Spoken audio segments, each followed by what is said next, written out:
Hello, everyone, and welcome back to The Rundown, where we talk about 2A news and conservative views. I will be your host today, Craig DeLuz, coming at you from the West Coast, the left coast, behind the Iron Curtain, otherwise known as the Sierras. But as we all know, I do not do this program by myself. That's right. My name is Mike Piwowarski, coming to you live from the East Coast. That's the coast with the most, with the co-hostess with the most. Here on The Rundown, 2A views, conservative news, and Craig, guess what day it is? Guess what day it is? Guess what day it is? Who's ready? Throw Punch Thursday, bitch.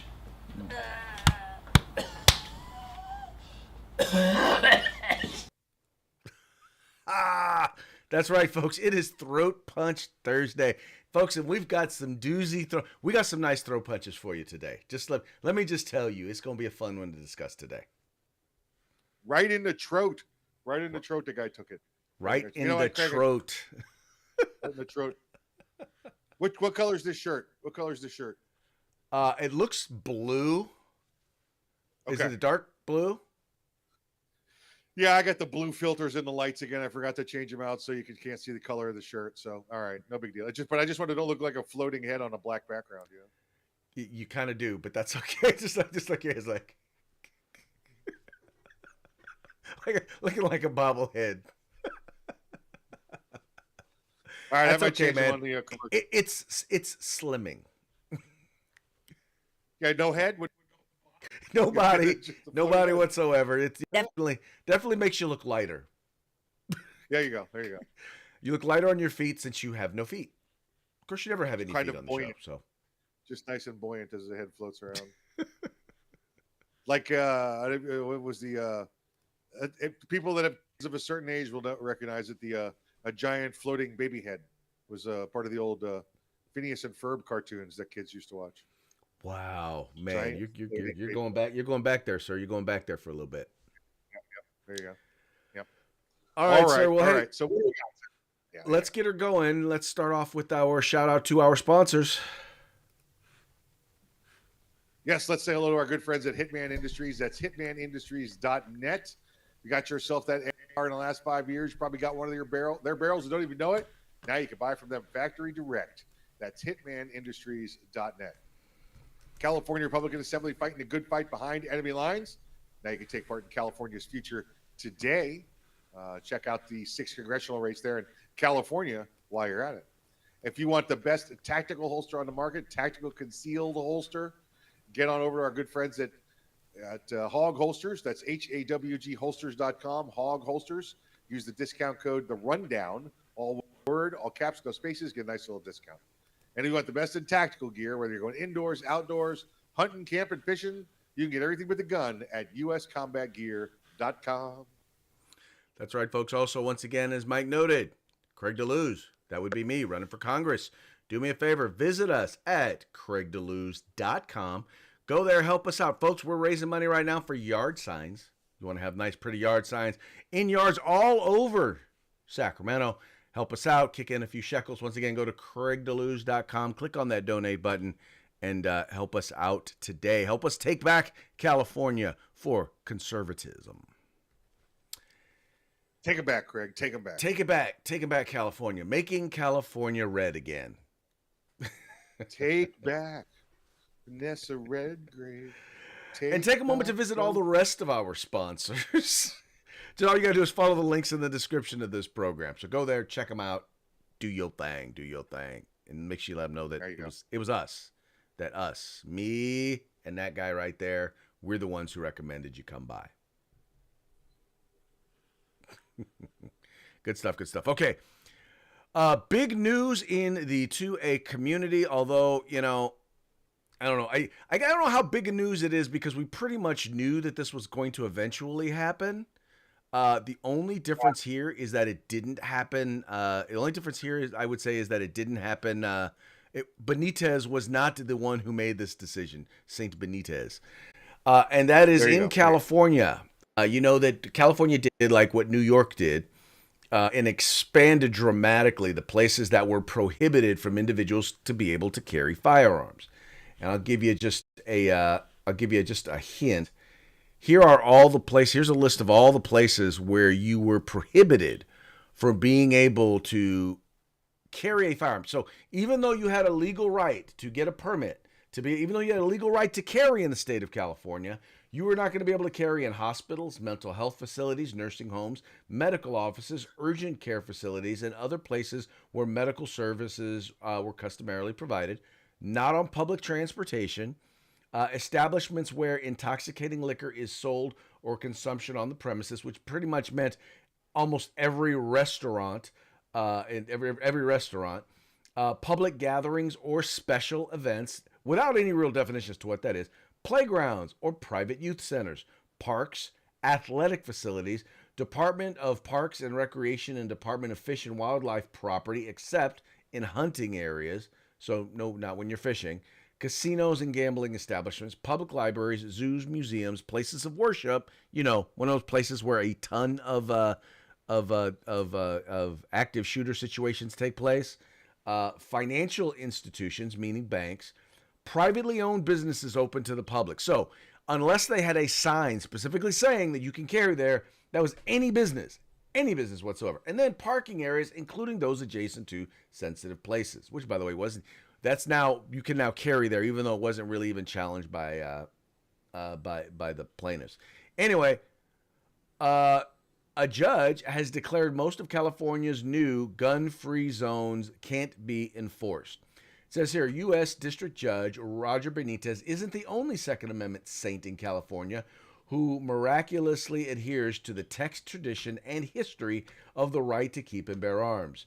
Judge Cormac Carney has delivered a stern rebuke of his own state lawmakers who imposed a host of new sensitive places where lawful concealed carry is forbidden, granting an injunction against their enforcement just a little more than a week before the state's carry killer legislation was to take effect. And I would say right now, Mike, to call it carry killer legislation was exactly that. Because once again, you could barely, depending on where your house was, even carry out in your front yard.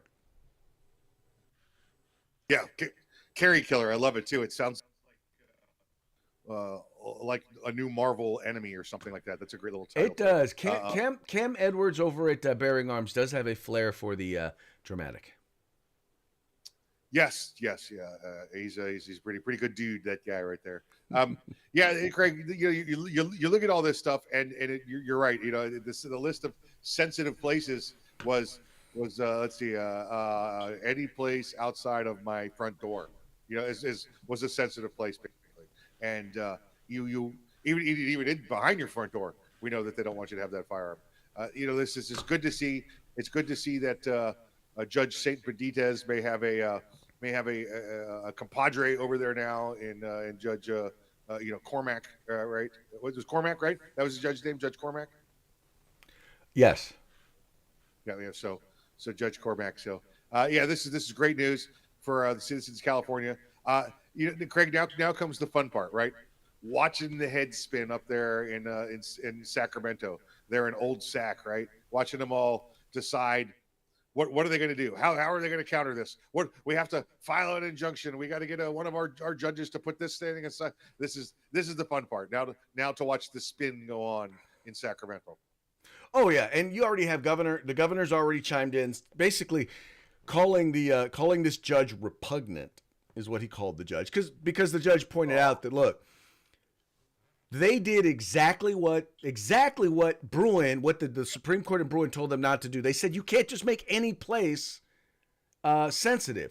Well, and that's exactly what they turned around and did. They did exactly what they were told not to do.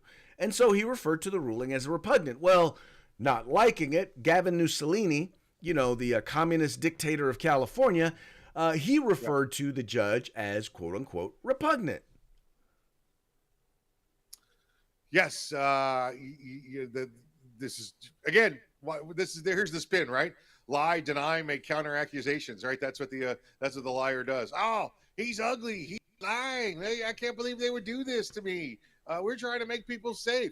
No. You're trying to take away the guns of those that may oppose you one day when you stood in front of their door, trying to take away all of their rights. And by the way, mind you, in this law, Now, in some places, it's going to cost over $1,000 to get and even sometimes renew your concealed carry permit. And so, Yeah. to make it crazy expensive, they double the training Yeah. time, which means that the cost of training is going to go up through the roof. So that's on top of, Yep. by the way, the cost of getting the permit. And then they're going to turn around and say, yeah, but you can't carry anywhere. Yeah. Yeah. And they think that they think that is right. And I'm like, man, look, here's the thing, dude. It's California is all about, or at least California politicians seem to be all about taking away the rights of the people. And then at the same time, they want to talk about how they respect the rights, and California is a place where you have more rights. I'm like, you are such a frigging liar, Mussolini. He is. He's a liar. Well, they have more rights. It's just that they're jabs and uppercuts from the government. They're just bam, bam, bam, always punching you with these stupid new unconstitutional laws. There, this is what they do. The only person that has rights there is the tyrant in chief there, Emperor Mussolini. So, would you consider like some of the transgender laws they're passing? Would that be considered a right cross? Those would be cross laws. You'd be correct. Yeah, right. Yeah. Yep. Okay. All right. Yep. But once again, when it comes to taking away rights, Newsom's not the only one. We now have our lieutenant governor, who, by the way, is also running for governor. First of all, no one knows who this woman is. I don't know how she got to be elected lieutenant governor, except that she just spent a boatload of money.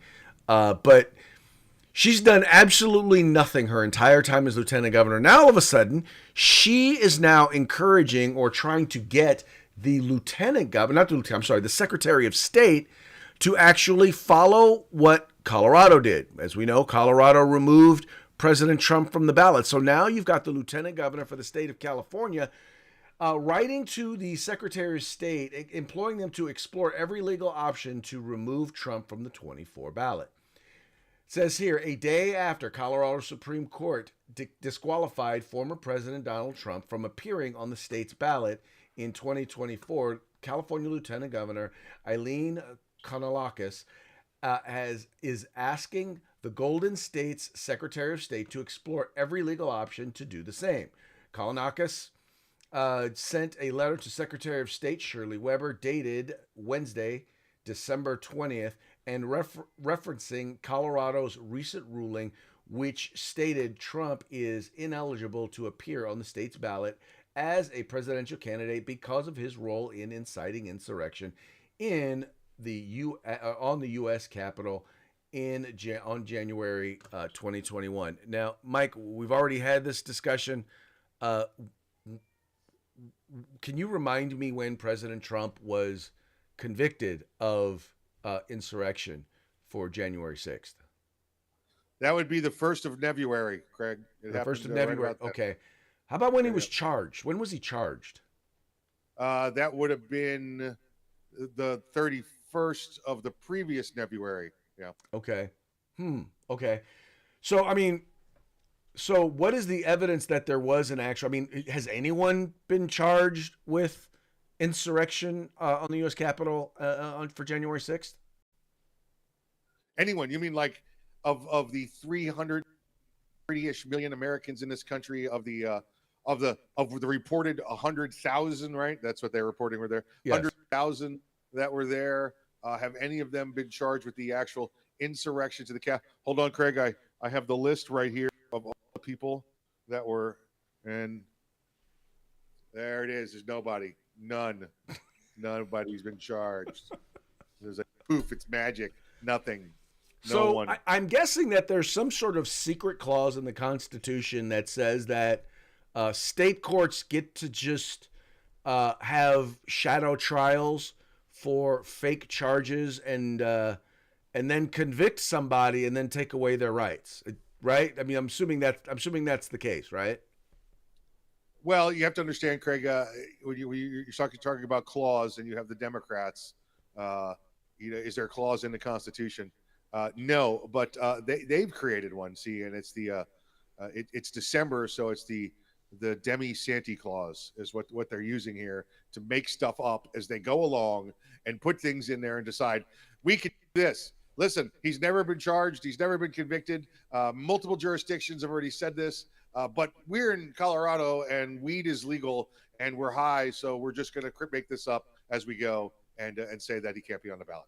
You know what I think the problem is? The issue is a learning disorder. It's dyslexia because it's not really Santa Claus. It's Satan Claus. I mean, we're talking the Democratic Party. It must be Satan Claus. Yeah, Democrats don't believe in Santa Claus. They don't believe in Christmas. They believe in Satan Claus. No. Well, they do believe in kind of in Christmas. You know, they expect you to give them gifts, and they have to give you nothing in return. There you go. That's not Christmas. We don't even get milk and cookies. Yeah, that's Xmas. That's not Christmas. Yeah, that's Xmas. Wait, Twitter has a holiday? Yeah, that's it. Yep. Yeah. Oh, I'm so surprised that I'm surprised now that I think about it that Elon Musk is not taking advantage of that. I would be promoting Xmas all month. There you go. There you go. Sign up now. Get it doubly free. You know, that's it. Get your speech for free. I mean, here's the thing, man. Mike, this is all performative, is what it is. And she says specifically this is not a political ploy. That's exactly what it is. Because you know what? There is no reason why the lieutenant governor for the state of California would be in national media at all, except to propose something stupid like this. Yeah, absolutely. Where's she from? What's her background? She's a former diplomat, elected in 2010. She was the U.S. ambassador to Hungary. There you go. I bet you didn't know that. She's a nobody. Pretty much. So, which I mean, she is. But the funny part is, she is unusually nobody for someone lieutenant governor of California. I mean, normally at least you know the name kind of in passing, but nobody knew who this person was. Nobody had any idea. It was like. It was almost the exact opposite of Jeff Johnson, who ran in The Distinguished Gentleman. Yes. Yeah. Everyone just knew the name.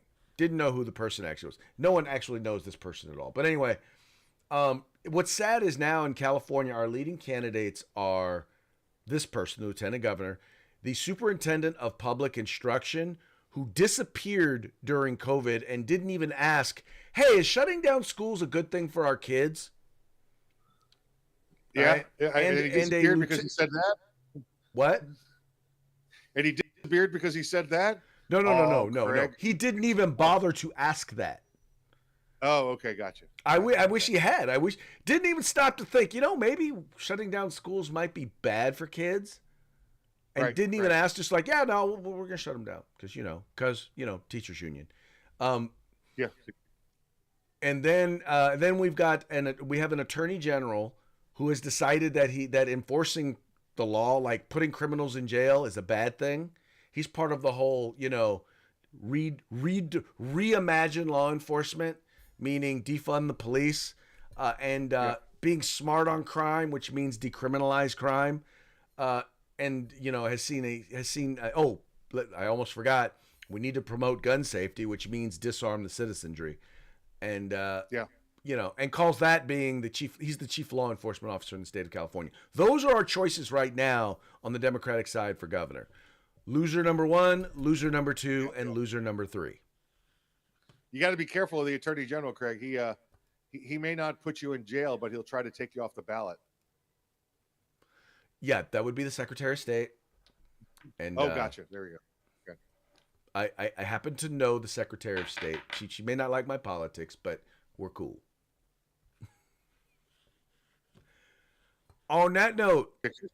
Got any pictures? What? No. Oh, No. Anyway, on that note, what's funny about this whole thing is that I don't even think. See, while the lieutenant governor of California is trying to get her poll numbers up, she's not realizing what she's also doing is driving up the poll numbers for Donald Trump. And as was reported or declared or predicted by our very own, I am now going to refer to him as Mike Stradamus. Trump's poll numbers are continuing to go up. It says here, this is according to the Daily Mail, Trump is now more likely to beat Biden after Colorado ruling. Top pollster says controversial state Supreme Court decision will lead to a huge surge. It says here, a bombshell ruling by Colorado to remove Donald Trump from the state's primary election ballot will be rocket fuel for his chances winning the White House in a 2024 rematch against Joe Biden, pollster and pundits predict. The former president's son, Eric Trump, claimed the Colorado Supreme Court's decision will increase his father's frontrunner status in the Republican primary race by at least 5%. It came after a Tuesday night ruling by the state's highest court, and Trump violated Section 3 of the 14th Amendment, the Constitution's so-called insurrection clause. The 4-3 decision from Democrat-appointed justices was that Trump engaged in an insurrection on January 6th and therefore disqualified himself from running for office. This is the first time in history that the insurrection clause has been used to prevent a presidential candidate from appearing on a state's ballot. But Trump's campaign plans to take issue with the Supreme Court, yada, yada, yada. The point here, Mike, is people are seeing what is going on. And even if they don't like Donald Trump, they don't like their system being messed with. They're like, if I don't want Donald Trump, I want to be able to vote on that. You don't get to decide who I get to vote for or against. And for a lot of these people, now they're like, look, I'm going to vote for Donald Trump because I know that he is going to come against you and he is going to fight against you. Yeah, it's wonderful, right? Knowing that you got somebody that's going to champion the American people like that. It's also horrible to think that we have a government in place right now that's willing to, just absolutely blatantly violate the law, violate the Constitution to serve their own purposes. You have the definition of a tyrant in the government right now, right? With this administration, they are trying to put their opposition in jail. I'm talking about this, the opposition. This guy standing there, dueling pistols and wants to, take out the president. This guy who's the opposite party's political candidate, the former president of the United States. They don't like him. They want to do everything they can. And Craig, from every step, from where they started bashing him in the media to where they've progressed to now, every time they find a new level to go after this guy, I think, surely this will put him away. Surely this will take care of him. And all it does is make this guy stronger. The fight now that's going to come, Craig, where Donald Trump's folks, his attorneys, go after their state Supreme Court. They'll file petitions, they'll file appeals. This will end up at a federal appellate level, if not the Supreme Court. And we know how it's going to be answered. We saw how it was answered in the state Supreme Court. It was answered on along party lines. You take this anywhere else, put it in front of Republicans, they're going to answer it, according to the Constitution, and it's going to get reversed. And it's just to make that state issue that they thought they were going to win and feel better about themselves into a national issue, again propelling Donald Trump further in the lead, because how dare they do this to him? Well, exactly. And what gets me is, and once again, some of this just comes down to the difference between what Republicans believe the role of the judiciary is and what Democrats believe the role of the judiciary is. Republicans believe that the role of the judiciary is to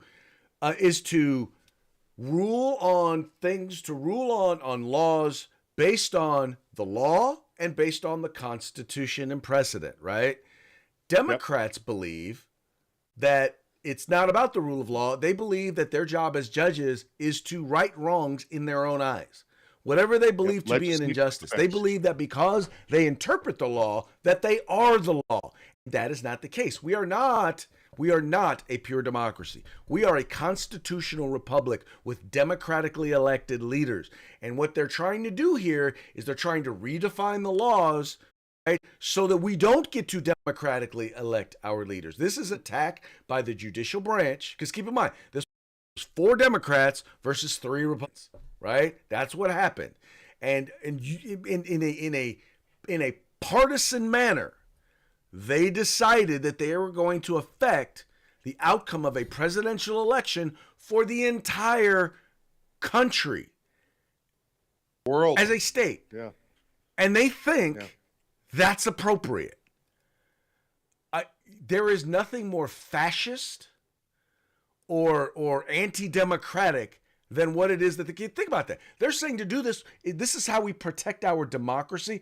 So in other words, we need to tear down and destroy the democratic process in order to protect democracy. Think about that. Crazy, isn't it? And I think the most astounding part, Craig, is every time they come up with another scheme to take them down, they think it's going to work. Oh, this will surely do it. It's like watching a bad, Austin Powers movie, Oh, this will surely take him down. No.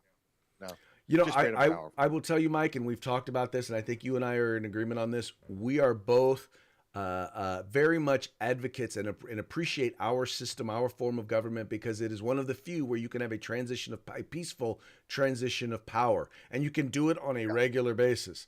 The problem is when you start doing stuff like this, when you start saying things like when you put out there, and I blame the mainstream media, I blame all the Democrat talking heads. When you start saying basically by any means necessary to stop your political opponent, to shut down your political opponent, to not allow them to even speak, let alone participate in the process, that's how armed rebellion. That's how armed rebellion gets started. And I'm not advocating for it. I'm not saying it needs to happen. But I'm like, you can't keep messing with people and have them not decide. Finally, say, look, what do I got to do to show you I'm serious that we don't want you messing with our liberties. No, I concur. Right, and again, this is the scary part is they continue and find more extreme measures every time. What's next? What do they do next? We know they have no problem violating the law, violating the Constitution, because they feel justified doing so. The ends will will be right because it's okay. We could do it because we're going to put this guy away. So the ends justify the means. And I'll say this. It's not that there are not people on the Republican side of the aisle that have advocated for extra constitutional measures in order to stop their political opponents. But the difference is, on our side, those are the tinfoil wearing extremists. On the other side, that's the mainstream. These are the mainstream elected, the mainstream intellectuals, the mainstream talking heads in the media that are saying this stuff. And I'm like, well, sure. We know the media is in cahoots with the administration, with the party. And how many times do we have to say it? Control the media, control the message, control the message, control the masses. That's all you need to do. There's your formula right there. Right. But wait, like I said, what gets me is I'm like, they're always pointing to the people who really, on the Republican side, who really aren't thought leaders. They don't drive policy. They're not academic leaders or even huge in the media on the right when they look at people who are advocating those things. But you don't have, you look at, it is literally the mainstream Democrats who are promoting unconstitutional, undemocratic, unconstitutional efforts to undermine their political opponents. Well, right. I mean, look at the definition of being a tyrant, Craig. It's not wrong if we're the party in power. That pretty much seems to be the way in which it is shaping up. And that, by the way, folks, brings us to our parting shots, brought to you by Hog Hosters. Just go to hogholster.com. Make sure you use discount code The Rundown, all caps, no spaces, one word. Get your discount today over at hogholsters.com. All right, our first one here, and this probably sums up a lot of the election interference that we are seeing coming from Democrats, a lot of the unconstitutional stuff. This little saying right here probably sums it up the best. It's a picture of Jill Biden, and it says, progressive fascists are naturally moral narcissists. It says they are sure they have been granted superior virtue. if you try to talk with them, they will appear to be listening. But all the while they are thinking, when will they realize that when will they realize what a wonderful person I am? Pretty much, right? She's right there. I love how they explain themselves in their comments concerning others. So Exactly, because they are morally superior to the rest of us. I mean, they are so morally superior. Here's another good one. Okay, sticks and stones may break my bones, but words are triggering and require federal regulation. there you go. Yeah, look, that guy's got his anti-throat punch shield on. He does have his anti. I hope that thing has some sort of Kevlar or something in there, because that little mushy little scarfy thingy is not going to stop me from punching him in the throat. My fist is going right through that fleece, bro. Bruh. All right, here's a joke for you. How many Democrats does it take to change a light bulb?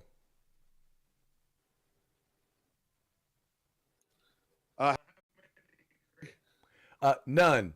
Biden tells them he fixed it, and they sit in the dark and applaud. Yeah, it's true. True. He also tells them that Trump broke it.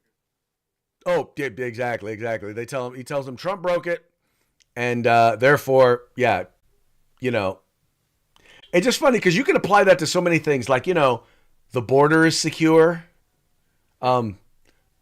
Bidenomics is working. Yeah. Right. Need I go on? Right. Very much so. Oh, good stuff. All right. Well, look, before we wrap up today, let's make sure to give one more quick shout out to our sponsors.